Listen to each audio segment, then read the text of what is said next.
Stroke. Good morning, good morning, good morning. So, ngayon ay 26 na ng umaga at pasok na si Opong pero nasa summer pa siya at tayo ay nag-iintay dito sa Batangas kung anong magaganap, kung gaano kalakas. Pero ngayon, kita mo na agad sa kalangitan na sobrang kulimlim na po dito sa amin sa Batangas. At nag-aabang po tayo kung anong mangyayari mamaya. Siyempre, pray pa rin po para sa lahat ng dadaanan ni Opong Yoyo. Sa mga nakakilala sa akin sinabi, alam nyo na. So, yun na nga. Ganito po ang ganap. So, pakikita ko po sa inyo kapaligiran dito sa amin. So, pagkatapos po ng ating intro. So, intro, pasok.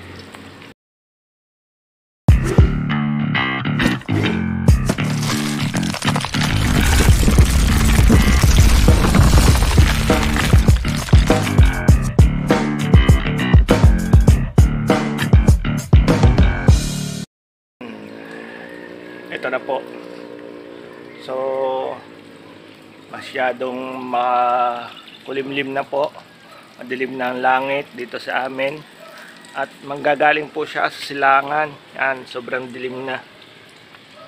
Kaya marami pong... Siyempre, ang iba naman po ay nakapaghanda na. Ang sa amin, ang kinakatakutan ay siyempre kawawa yung may patay po dito nasa church po dito kasi doon sa part ng kanilang bahay hindi po kaya i-accommodate ang mga tao, so nilipat nila dito dito sa church dito nila igay. Kaso ang problema may bagyo nga po at tarapa lamang po naghaharang, kaya pag sana pong dumaan na masyado malakas ang hangin para hindi po yung patay. Siyempre mahirap naman po yun. So ganito po yan, abang-abang po tayo. Oras po dito ay 6:45 ng umaga. Yan. Patuloy po akong nag-aabang. May mga ilaw pa naman po, may kuryente dahil hindi pa po natama. Siguro mamaya po pong mga matanghali makikita po natin ang hagupit niya or pahapon. Pero yan, napatakang po ang ulan, pero wala pa pong hangin na kasama, kaya abang-abang lang po tayo. Pero hindi ko naman po ibablog na lagi, pero papakita ko po bawat mamaya po uling tanghali kung ano na pong ganap. Siyempre kung ano, tuloy ko po kayong babalitaan. Yan. Sa ngayon, ito po ang ito na po ang nitong umaga, ganito po na po ang mga ganito na po ang ganap dito sa Batangas City. Yan. 6:30 po yan 6:45 AM. Babalikan ko po kayo mamaya mga 12. Papakita ko po kung ano pong ganap. So mamaya na ulit tayo mga ka-stroke. Abang-abang po tayo. 2,000 years later. Hello mga ka-stroke, time check 1:10 ng tanghali. Yan. So far, ambon pa lang pero malakas ng hangin. May hangin na po. At nababasa na po tayo dito sa tabi. Dito lang po tayo sa tabi ng bahay. Malakas, may kalaksan na po ang hangin.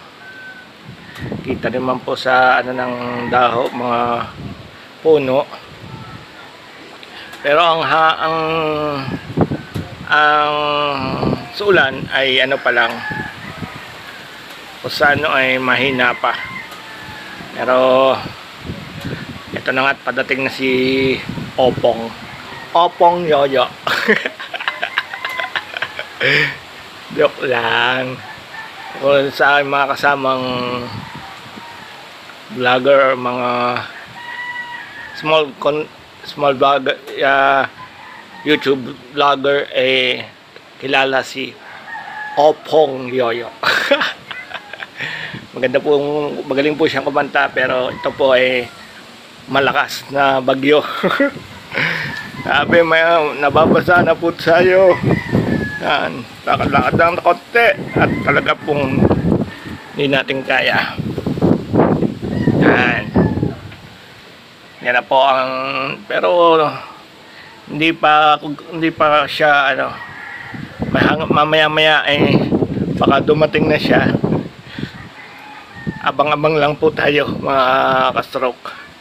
So, update ko na lang po ulit kayo mga ka-stroke. Ayan, 1:25 PM. Medyo may hangin na po. So, paano? Mamaya na ulit. One eternity later. Stroke, ito na. Naglalakad na siya sa Mindoro. At ito ay balis-bisan lang naman ng Mindoro ang Batangas. Kaya, ito na po. Medyo malakas po ang hangin. Pero ang ulan ay nagkaya pa. Ang hangin lang po, may hangin. Yan. Hindi po ako makapag-video doon sa mismong ano, malakas ng hangin po. Hindi yung makalabas. Dito na lang po sa bintana. Grabe. Yan. Bagyong Opong Yoyo.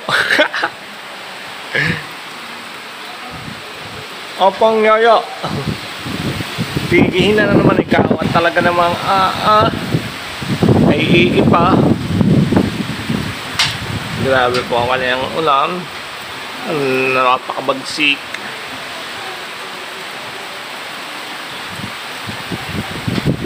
Palimang landfall na niya. Landfall ka pa sa Mindoro. Na may mo pang Batangas ay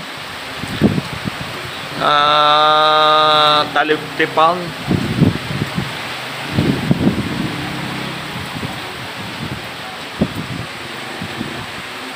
Pero hindi naman po siya ganong katakas. Medyo nababasag-basag na siya. Mawala lang ang hangin, okay na. Pero pag po nagtuloy ay talagang grabe na. Yan. Yan po ang ulan.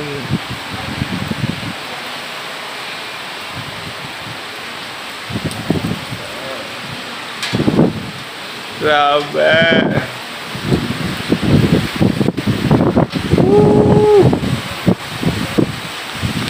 Tari, nababasa na tayo. Panaliligo dun, mga batay naliligo pa. Hindi po natatakot. Hindi naman po siya gano'ng kalakasan dito. Pero signal number 3 po dito sa Batangas. Yung hangin po niya ang nakakatakot. Nakakatakot po dahil ang ating pinto ay bugbog. Napakadelikado. Manipis. Kailangan wala maiharang. Buti lang at dito mismo, dito ang sentro. Kung dito ang sentro, patay na. Alam na this. Pero tuloy-tuloy po tayo nagmamatsyag hanggang hapon po tayo magbabantyag na ka-stroke. So ito lang po ang ating mga update ngayon. 2:30 in the afternoon, lumapag po si Opong Yoyo. Lumapag po na po sa Mindoro. So balitaan ko na lang po ulit kayo mamaya. At mamaya na po ulit. One eternity later. Yan. Lahating oras na po ang lumilipas, mga ka-stroke. At talagang patuloy pa rin mahagupit si Oppo Yoyo. Si Oppong Yoyo. Grabe. Pero ramdam ko naman ulan na ang malakas. At ang hangin ay tila nababawasan na ng kaunti. Hindi pa rin tayo sigurado. O baka ito'y palabas lamang niya. At hindi pa rin po tayo dapat magkampante. Yan, grabe. Yan po. May hangin pa po siya. Pero hindi na yung katulad kanina na yung pakinig pa po yung ugong ng hangin. Pero ngayon, ulan na. Malakas na ulan ang pumapatak.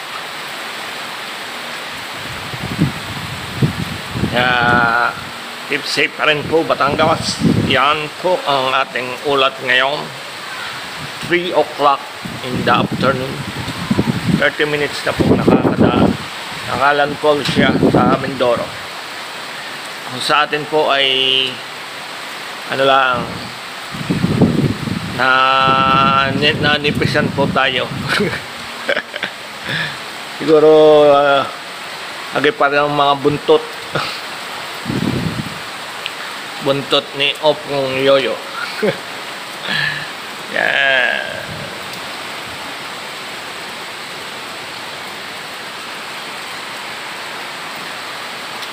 So, mamaya na ulit tayo mag-update, mga ka-stroke. Abang-abang po tayo. Sige po. And mamaya na ulit. One eternity later. Stroke, yan. 5:30 ng hapon ay medyo ayos na.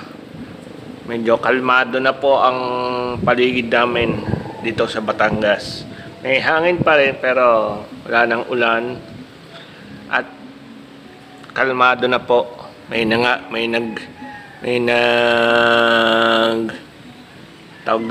nagbibideo okay na nga. Kaya sabi kong ligtas na po kami. Medyo hindi naman po ganong kasing lakas ng mga dumadaang bagyo. At hindi po nawala ang ilaw. Kaya sabi kong mahina po siyang dumaan dito sa amin. Pero kung siya po yung first fall ay baka po talagang maraming nagaba o maraming nasalanta siguro dito kung gano'n ang pangyayari. Pero pag 5 fall na po niya dito sa Mindoro, kung saan ay Balis-Bisan po itong amin Batangas, signal number 3 medyo ayos naman po, medyo kaya pa po ng mga bubong. Yan. Kaya po masasabi kong safe na safe po. Stroke, hanggang dito na lang po ang ating pag-abang kay Oppong Yoyo.